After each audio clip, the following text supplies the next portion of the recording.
Siapa ketua kelasnya? Nah, ya, ayo silakan pimpin doa.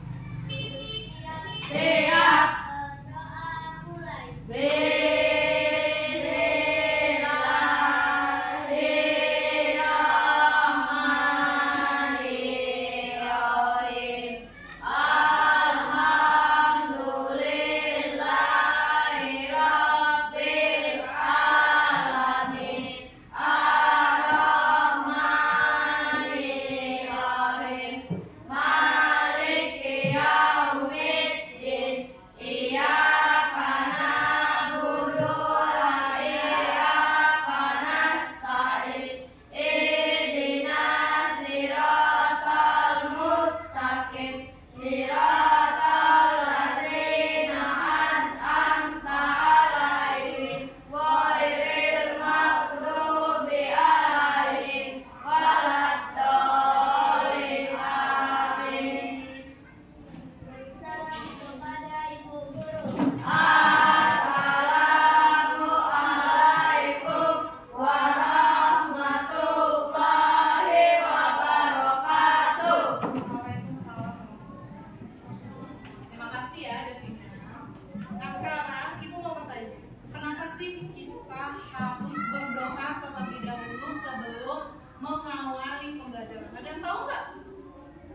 Agar apa? Iya Devina? Iya betul, agar dimudahkan dalam belajar. Kemudian apa lagi? Ya, apa namanya? Iya, agar dilancarkan pembelajaran. Siapa lagi? Iya, apa Rian?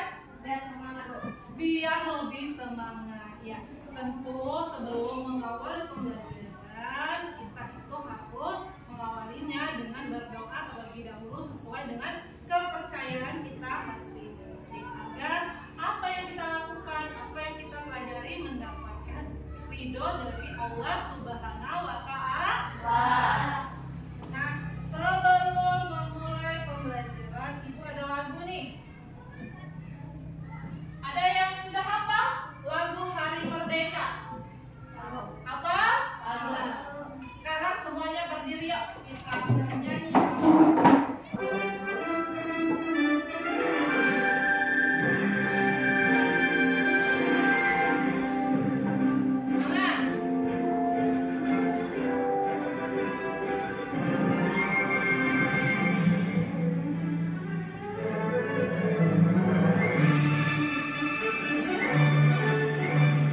Las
di dunia ini terus mengalami perubahan dan teknologi menjadi penggerak utamanya.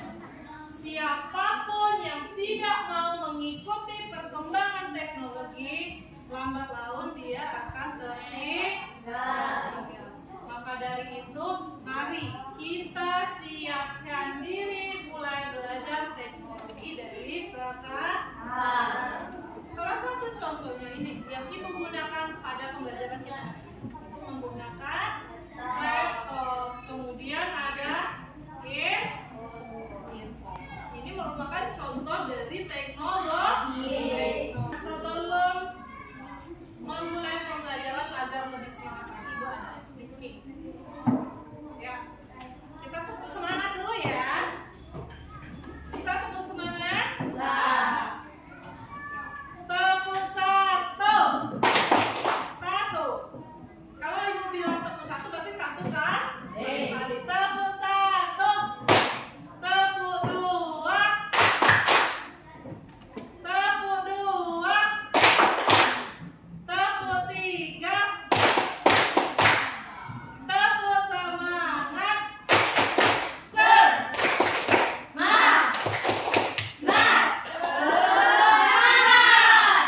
Oke, sudah semangat belum? Nah, sebelum memulai pelajaran, siapa yang di sini suka makan mie? Ada? Semuanya hampir suka makan mie. Ini pertama nggak suka makan mie? Kurang. Nah, sebelum kita menyantap mie, biasanya ada langkah-langkah yang harus kita lakukan terlebih dahulu. Kira-kira apa saja? Dimasak. Iya betul. Sebelum mie itu bisa dimakan, kita harus memasaknya terlebih dahulu. Siapa yang bisa masak mie? Bisa.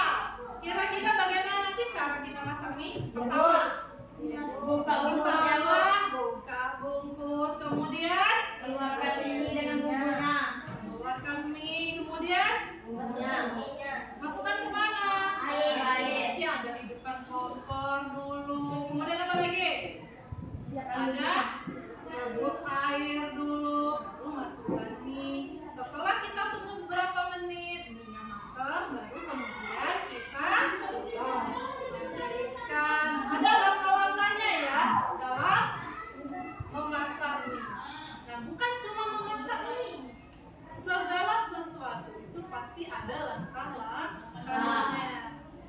Pembelajaran ini tadi, tujuan pembelajaran kita hari ini nanti melalui diskusi peserta didik mampu memahami konsep dasar berpikir komputasional dalam kehidupan sehari. Apa sih Bu itu berpikir komputasional? Nanti akan kita pelajari. Kemudian melalui demonstrasi peserta didik mampu menguraikan dan memberi contoh penerapan berpikir komputasional untuk menyelesaikan masalah sehari-hari dengan tanya.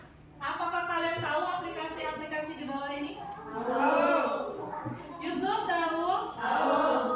Ini apa? Ini? Itu?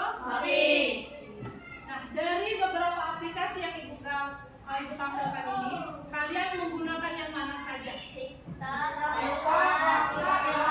Shopee, YouTube sering? Biasanya kalian mau buka apa di YouTube? Nonton video. Aplikasi-aplikasi ini dibuat oleh orang. Coba bayangkan, kalau kalian di sini bisa membuat aplikasi, keren ya? Tentunya harus dibekali ilmu. Kalian jangan sampai berpikiran, oh nggak mungkin aku bisa. Orang lain bisa, pasti kita bisa. Karena apa? Aplikasi semua ini dibuat oleh orang. Belum belajar Ibu ada video. Silakan diamati. Boleh sambil dicatat. Pengenalan computational thinking. Apa itu? Hai teman TC, coba tebak apa artinya computational thinking atau berpikir komputasional? Adakah yang bermata jeli dan melihat kata komputasional di sini? Jadi mungkin ada hubungannya dengan komputer ya? Iya, betul sekali. Jempol buat kamu yang sudah menebak dengan benar. Berpikir komputasional adalah proses berpikir untuk menyelesaikan masalah dengan efektif dan efisien. Dalam ilmu komputer, proses berpikir ini dilakukan sebelum mulai menulis coding atau pemrograman. Jika sudah direncanakan dengan baik, maka coding yang ditulis akan sesuai dengan kebutuhan dan dapat diselesaikan dengan cepat dan tepat. Tapi ternyata berpikir komputasional juga bisa dilakukan tanpa komputer dan tanpa internet loh. Malah sebenarnya kita pun sudah menerapkannya dalam kehidupan sehari-hari, mulai dari menggosok gigi, mencatat ringkasan pelajaran, hingga menyiapkan tas untuk sekolah besok. Wah, kalau kita sudah bisa menerapkannya setiap hari, berarti kita semua sudah mahir dong. Belum tentu. Contoh-contoh tadi kan menerapkan berpikir komputasional pada masalah yang sederhana. Masih banyak nih masalah yang lebih kompleks, seperti misalnya mengatur keuangan bulanan, apa yang harus dilakukan kalau kamu tersesat di tempat baru, hingga memilih jurusan dan karir. Lalu yang lebih penting lagi, ketika kamu dewasa nanti, kamu akan menghadapi era industri 4 dan bahkan 5. Di sini kamu perlu kecepatan untuk memanfaatkan dunia digital, mulai dari mencari dan memilah informasi yang kamu perlukan, hingga menggunakan informasi itu untuk membuat keputusan penting dalam hidupmu. Menghadapi masalah kompleks kehidupan di masa sekarang dan masa depan ini mirip seperti merencanakan coding yang sudah dibahas sebelumnya. Kuncinya adalah memahami masalah dengan tuntas dan mencari cara menyelesaikan yang efektif dan efisien. Nah, kalau begitu, bagaimana agar kita bisa berpikir komputasional? Sekarang kita bahas ya, apa dasar dari berpikir komputasional. Yang pertama, dekomposisi. Dekomposisi artinya membagi masalah kompleks ke bagian yang lebih kecil agar mudah diselesaikan. Misalnya, kamu ditunjuk jadi ketua panitia lomba 17-an. Maka, untuk memudahkan pelaksanaan, kamu bisa menunjuk panitia bagian acara, konsumsi, publikasi, keamanan, dan lainnya. Yang kedua, pengenalan pola.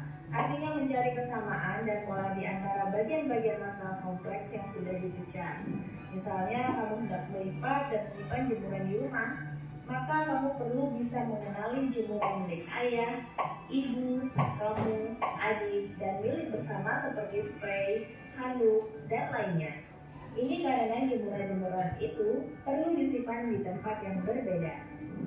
Yang ketiga, abstraksi. Artinya fokus pada informasi yang penting saja, mengabaikan detail yang tidak diperlukan. Misalnya, kamu hendak menceritakan pengalamanmu berwisata ke luar kota. Tentunya kamu mengalami banyak hal dari mulai berangkat di bus, berfoto bersama, makan di restoran, menginap di hotel, hingga perjalanan pulang. Tapi nggak mungkin kan kamu ceritakan semua kejadian dengan detail pada teman-temanmu. Pasti mereka bosan kalau kelamaan. Jadi kamu harus menyaring beberapa kejadian yang menarik saja untuk diceritakan pada teman. Yang terakhir, algoritma. Artinya membuat langkah-langkah penyelesaian atau membuat aturan yang diikuti untuk menyelesaikan masalah. Misalnya, kamu diberi daftar belanja di supermarket oleh ibu. Ada minyak goreng, telur, roti, sayur, dan kopi. Lalu kamu harus buru-buru karena ibu sudah mau memasak dengan minyak goreng itu. Nah, kalau seperti ini, satu cara yang efisien misalnya mulai dengan mengambil barang yang paling dekat dari pintu masuk hingga terakhir yang paling dekat dengan kasir. Nah, itu dia 4 landasan berpikir komputasional yang perlu diterapkan untuk memecahkan masalah yang kompleks. Lalu berikutnya, apakah ada cara untuk mengasah kemampuan berpikir komputasional? Tentu ada. Selain bisa coba kamu terapkan ke masalah sehari-harimu, kamu bisa juga latihan soal untuk mengasahnya. Misalnya, gurumu akan memberikan soal-soal computational thinking di mata pelajaran matematika, bahasa Indonesia, dan IPAS dalam kurikulum mereka. Selain itu, kamu bisa ikut tantangan Bebas Indonesia juga. Videonya? Dari video itu tadi. Apa isinya? Apa itu komputasi? Iya. Video pembelajaran itu tadi. tentang apa sih itu computational thinking atau berpikir komputasional. Ya, berpikir komputasional itu adalah cara berpikir yang digunakan untuk memecahkan masalah secara logis, teratur, efisien, seperti yang dilakukan oleh komputer. Nah, kira-kira mengapa sih berpikir komputasional itu tadi ini? Iya, kita bisa menyelesaikan masalah secara teratur, kemudian bisa menyusun langkah-langkah yang mudah diikuti, kemudian membuat keputusan berdasarkan pola dan informasi, kemudian berpikir kreatif, efisien, dan juga seperti komputer atau program. Nah, prinsip berpikir komputasional tadi ada berapa? Ada 4. Yang pertama yaitu ada dekomposisi. Apa itu dekomposisi? Iya, memecahkan masalah besar menjadi bagian-bagian kecil. Itu tadi yang sudah kita lakukan di awal. Ketika kita ingin memasak mie instan, ingin membuat jus. Nah, di dalam membuat jus kita tidak perlu memikirkan kopi kapan mangganya. Misal kita mau buat jus mangga, kapan mangganya ini ditanam, udah berapa lama dia ini di pasar, kemudian apa pupuknya. Kita tidak usah memikirkan hal seperti itu karena tugasnya tadi hanya membuat jus. Nah, membuat jus itu kita tinggal menyiapkan buah. Misalnya kita mau buat jus mangga, kita cuma perlu pertama siapkan buah, kemudian kupas buah, kemudian potong buahnya, kemudian masukkan blender, dicampur dengan es, dan kemudian siap jadi sebuah jus. Kalau berpikir dekomposisi. Kemudian yang kedua tadi adalah pattern recognition atau pengenalan pola. Mengenali pola atau pengulangan. Ini contohnya. Coba kalian lihat pola ini.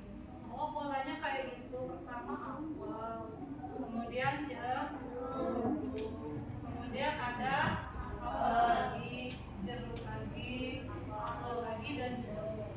Jadi polanya cuma selang satu. Misalnya di sini ada 2 apel, 1 jeruk, 2 apel, 1 jeruk, 2 apel, 1 jeruk. Berarti polanya itu adalah mengulang 2 kali dulu baru 1 kali jeruk. Yang ketiga ada abstraksi. Apa sih itu abstraksi? Mengabarkan hal yang tidak penting, fokus pada yang utama. Itu yang sudah dicontohkan tadi. Nih, saat ingin membuat jus buah, kita tidak perlu memikirkan dari mana buah itu berasal, apakah buah hasil panen sendiri, apakah buah atau dari hasil membeli. Cukup fokus pada menyiapkan buah dan langkah pembuatan jus. Itu yang dinamakan abstraksi, mengabaikan hal yang tidak penting. Ada banyak kok contohnya. Keempat, tadi ada apa? Algoritmik atau berpikir algoritmik. Apa itu? Iya, berpikir secara sistematis seperti menyusun langkah-langkah secara sesuai prosedur dan menyelesaikan permasalahan. Ini contohnya tadi, menyusun langkah-langkah. Langkah-langkah siapkan buah mangga. Saat kita mau putus mangga nih. Kemudian kupas buah mangga tersebut. Ini langkah-langkahnya. Potong buah kecil-kecil. Masukkan ke dalam blender. Campurkan sedikit air. Kemudian tekan tombol power pada blender. Kemudian tunggu sebentar dan jus siap di itu ya. Tapi ada apa tadi pertama? Dekomposisi. Kemudian apa lagi? Pengelola. Terus abstraksi. Kemudian algoritmik. Atau berpikir algoritmik. Nah sekarang ibu minta kalian duduk secara berkelompok karena ada tugas kelompok yang harus diselesaikan. Ikut lagi. Kelompok 1 dan kelompok 2. Kelompok 1. Ini kelompok 1 Devina, Delia sama Akila. Kelompok kemudian selanjutnya cowoknya Jalal sama Ilham. Kelompok 2 Akila, udah Akila, Fani, Raisa sama Cico, sama satu lagi Rama sama Ria. Oke, silakan duduk di kelompok. Di sini kelompok 1 dan di sini kelompok 2. Yuk digabung fungsinya. Kita duduk sesuai kelompok. Nah, perhatikan dulu. Di sini ada LKPD. Lembar kerja peserta didik.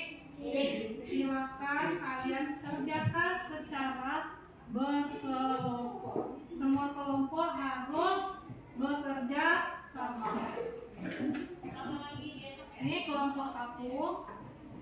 Ini kelompok 2. Pertama, buat dulu namanya. Kelompok 1. Sini. Kelas. Kemudian di sini nama kalian semuanya di sini. Di sini kelompok.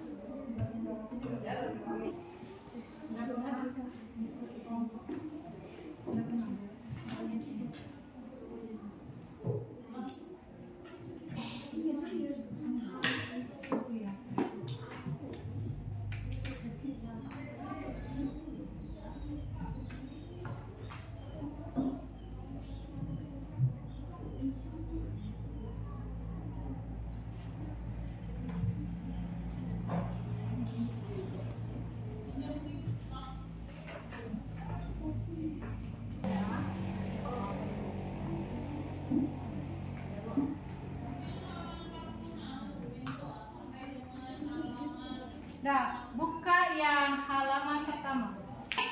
Ayo berdiskusi. Masalahnya, bagaimana cara yang kamu lakukan untuk membuat kopi yang lezat?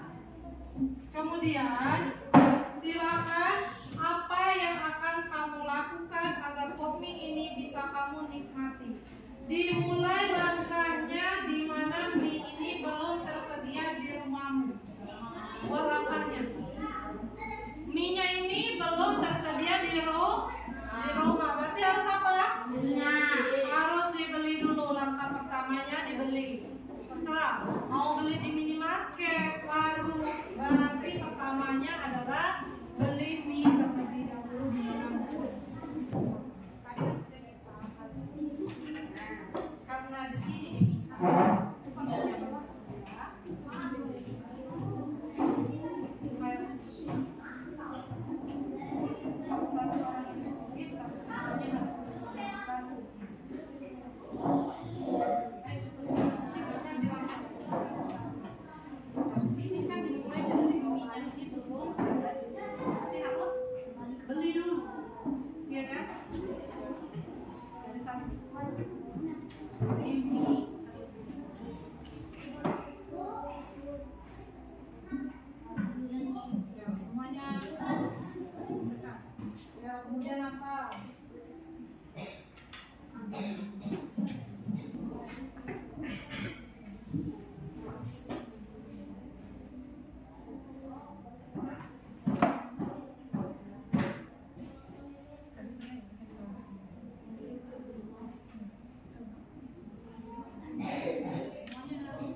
selesai yang lembar pertama, silakan lanjutkan yang lembar kedua.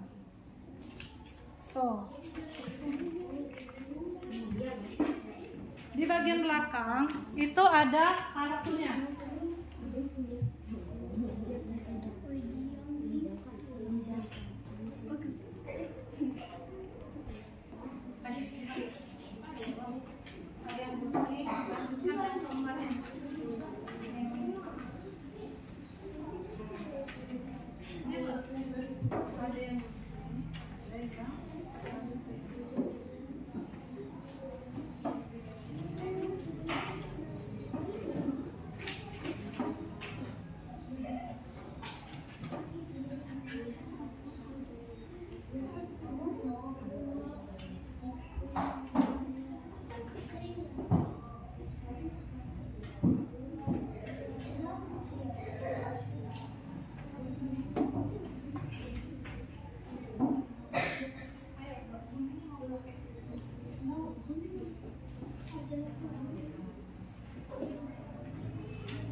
akan konsentrasikan konsentrasi kerjasama.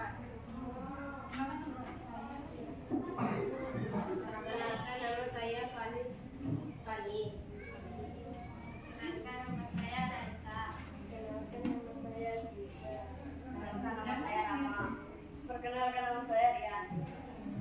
Ayo, kelompok 1 dengarkan ya hasil diskusi kelompok 2. Yang pertama, ayo berdiskusi. Oke, buka yang nomor pertama ya. Apa yang akan kamu lakukan agar kopi ini bisa kamu nikmati? Dimulai langkah di mana mie ini belum tersedia di rumahmu. Pertama apa? Teman-teman beli mie di warung. Betul nggak? Betul. Pertama, karena belum ada mie-nya di rumah, jadi kita harus membeli. Kemudian yang kedua apa lagi? Balik ke rumah. Kembali ke rumah. Perlu nggak? Perlu. Perlu nggak? Perlu. Hah? Perlu. Tidak perlu. Itu tadi kita harus menyingkirkan hal-hal yang tidak perlu. Kemudian lanjut aja karena kita mau masak mie, berarti lanjut. Kelompok 1 apa? Jawabannya nomor 2. Membuka bungkus mie. Iya, langsung aja. Kedua, lanjut. Membuka bungkus mie. Iya, berarti buka bungkus mie selanjutnya. Keluarkan bumbunya. Betul nggak? Sama? Iya, keluarkan bumbunya. Kemudian apa lagi? Rebus air. Rebus air. Apa? Tuangkan air panas, boleh kok. Tuangkan air panas atau mau rebus air terlebih dahulu, boleh. Tuang air ke dalam cupnya. Iya, boleh. Terus? Tunggu beberapa menit. Terus apa? Sama? Sama nggak? Sama. Ya, kemudian Masukkan bumbu ke dalam cup. masukkan bumbu ke dalam cup. Sama? Sama. Kemudian apa lagi? Diaduk sampai merata. Diaduk sampai merata. Kemudian apa lagi? Mie siap dihidangkan. Mie siap Hidangkan. sama nggak? Sama. Tepuk tangan dong untuk kelompok 1. Sudah. Lanjut. Yang keempat, diskusi yang kedua.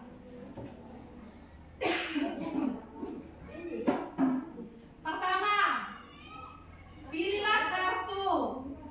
Kemudian tempelkan mana kartu, temukan pola untuk membuat mie goreng yang besar. Pertama apa yang dilakukan? Buka kemasan mie lalu pisahkan bumbu beserta kartunya. Betul nggak? Betul. Sama kelompok 1. Kemudian apa lagi? Tuangkan air panas secukupnya. Sama? Sama. Kemudian? Tutup rapat kemasan lalu tunggu diamkan selama 3 menit. Sama nggak? Sama. Kemudian? Masukkan bumbu dan minyaknya. Sama nggak? Sama. Lanjut. Aduk hingga bumbu tercampur merata. Ya. Kemudian? Tambahkan bakso sebagai topping. Sama nggak? Sama. Kemudian? Sajikan dan pom mie siap dinikmati. Iya. Tepuk tangan dong untuk kelompok 1. Silakan kelompok 1 kembali ke tempat duduknya. Sekarang kelompok 2. Kelompok 1 bagian maju ke Waalaikumsalam warahmatullahi wabarakatuh. Perkenalkan, saya nomor 1. Saya Delina. Saya Kila. Saya Dilan. tanda mana saja yang perlu dicetak dan tidak perlu disimpan.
yang harus kalian kerjakan secara mandiri, secara sendiri. Kerjakan ya.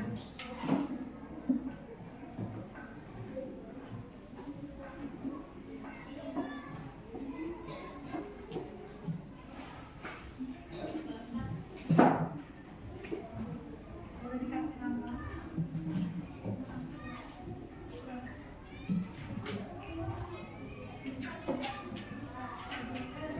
Kasih nama terlebih dahulu ya.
Sudah selesai?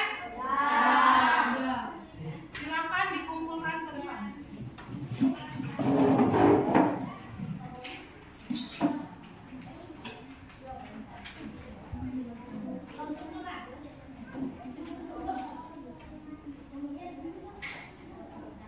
Masih semangat nggak?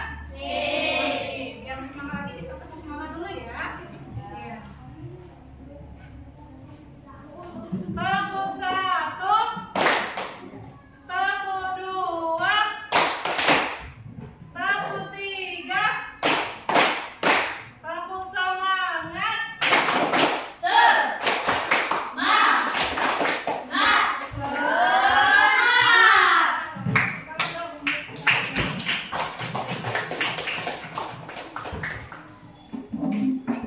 Nah, tadi kita sudah belajar tentang coding dan kecerdasan artifisial. Materinya tentang berpikir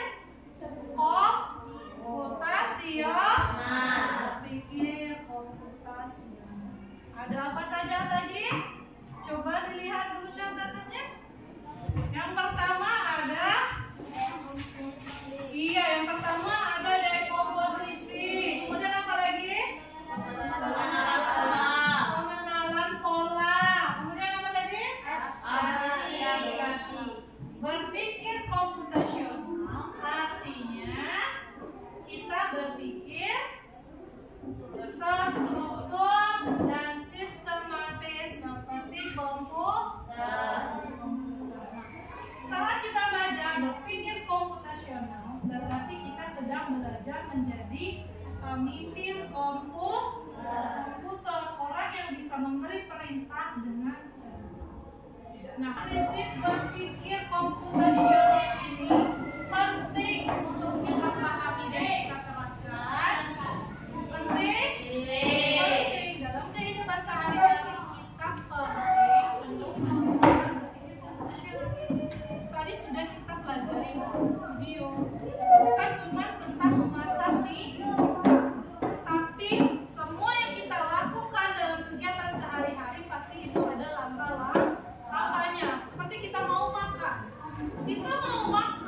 itu ada langkah-langkahnya.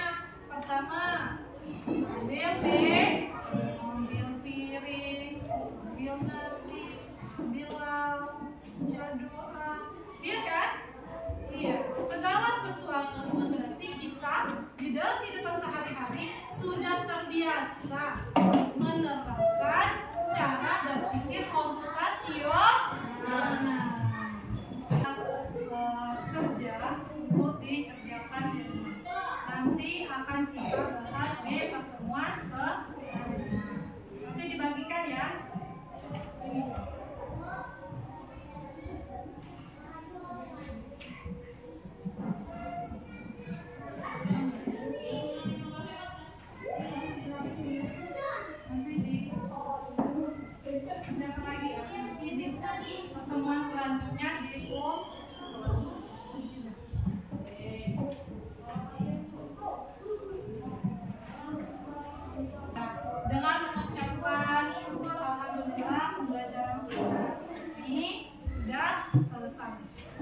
apa yang kita pelajari hari ini bermanfaat untuk kita ke depannya. Sekarang sudah waktunya istirahat ya